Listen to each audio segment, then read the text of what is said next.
Hello and welcome to History Bytes. Today we're talking about the Siege of Leningrad, one of the most significant battles of the Second World War. Leningrad is a city, known as St. Petersburg in the modern day, which is one of the most significant cities in all of Russia. It was significant in the 1940s for not only its industrial strength, housing many factories, but also as the home of Stalin's Baltic naval forces in the Second World War. On a more spiritual level, the city was the birthplace of the Russian Revolution and the former capital of Russia, making it the place of huge cultural significance.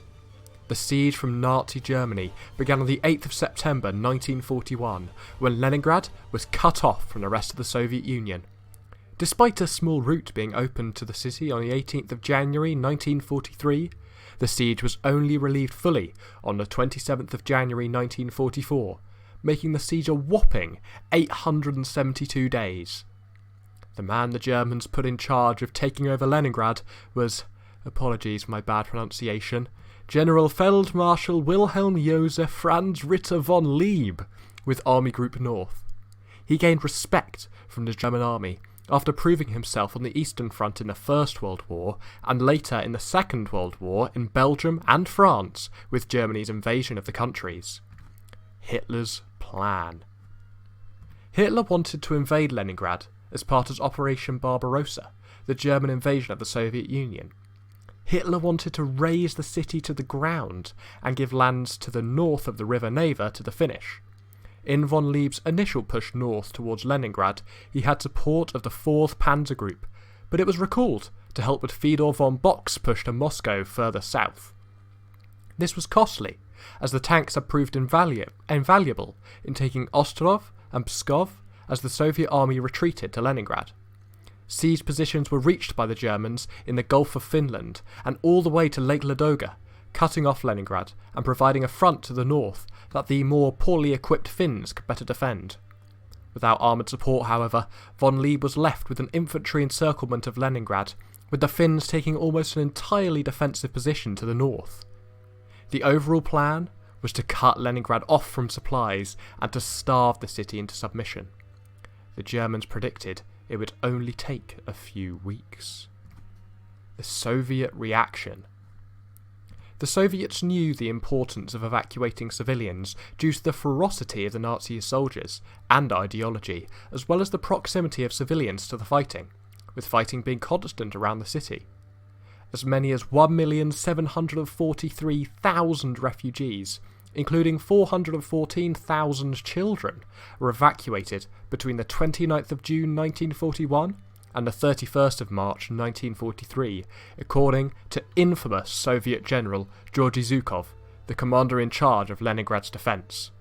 The refugees were moved east to safer parts of Russia. In quite an unusual term for Soviet behaviour in the 1940s, huge efforts came from commanders to protect the refugees, as well as operations from the Soviet Navy and the Ladoga flotilla to rescue and preserve civilian lives. Despite the huge efforts to rescue civilians and evacuate people from the city, much of the city's population was staying and starving. There are many reports of cannibalism, but the reports are rarely comprehensive and seem more like campfire horror stories than evidence. The NKVD, Soviet secret police, did claim to have arrested 2,105 cannibals. It appears true that the NKVD used threats of locking people in cells with cannibals in Leningrad to further their own agendas. Far more common than cannibalism, however, was murder in order to get more ration cards. Leningrad was truly a horrifying place to be during the siege, with a huge proportion of the population suffering from mental illnesses, as well as devastating physical illnesses and disease. The Road of Life. At the start of 1943, a passage was created to get supplies into Leningrad and to get refugees out of the city. It quickly became known as the Road of Life, due to its ability to provide supplies to Leningrad and to keep the defence alive. It was an unoccupied area of land, and a part of the south of Lake Ladoga. The lake was traversed by flotillas when the weather was good, and trucks could drive across the ice on the lake in the winter to get supplies into the city. The road came under constant German bombardment and it was easy for trucks to become stuck in snow and mud, but the road was essential for the survival of the city. The fight for the city. The air was hugely one-sided over Leningrad during its siege. Soviet Air Force consisted of the Leningrad Military District PVO Corps and Baltic Fleet Naval Aviation units. Both flew with little success and were outnumbered and outclassed by both planes and pilots from the Luftwaffe. There was bombing from the Germans, often targeting hospitals and markets where civilians were hiding. The lack of air support and effective anti-aircraft emplacements from the defenders meant that the German bombers could take their time and be ever more efficient, taking a huge toll on Soviet morale.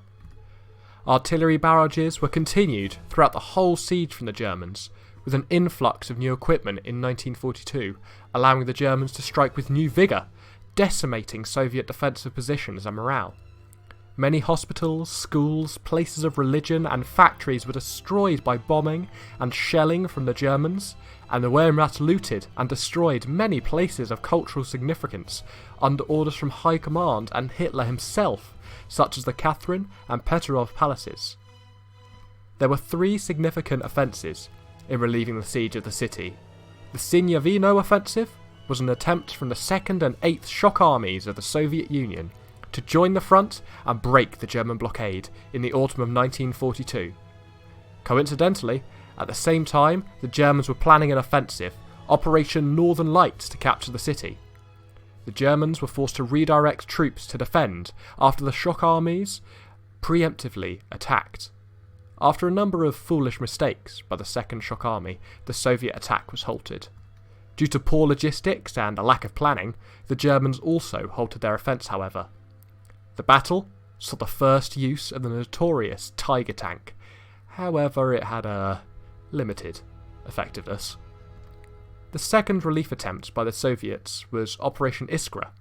This was a large-scale offensive that managed to overcome the powerful German defences in South Lake Ladoga, and on the 18th of January 1943, the Road of Life was created. The eventual full lifting of the siege came from a full offensive from Leningrad and Novgorod against the Germans, and the 1st and the 2nd Baltic fronts. It was truly a huge undertaking. The Soviet Baltic fleet even managed to pull together a semi-competent air force, as opposed to their land-based aircraft counterparts, single-handedly providing 30% of the air support for the final pushes in relieving the city. The aftermath. The siege caused more deaths than any other loss of life in any modern city. 1.5 million soldiers and civilians died in the city, many from starvation. Another 1.4 million refugees were evacuated, including children, many of whom were killed by German bombardment, freezing and starvation. The average ration for a civilian was 125 grams of bread, of which about half was a substance such as sawdust. Food kiosks were often too far to walk, and people collapsed and died on the street regularly. People tragically grew accustomed to death. The disease, freezing temperatures in winter, starvation and brutal fighting on such a huge scale makes Leningrad one of the largest tragedies of the Second World War. I hope you've enjoyed today's episode on the Siege of Leningrad. If you learned something new, press like and subscribe if you're new. Leave a comment on what you thought, and I'll see you next time.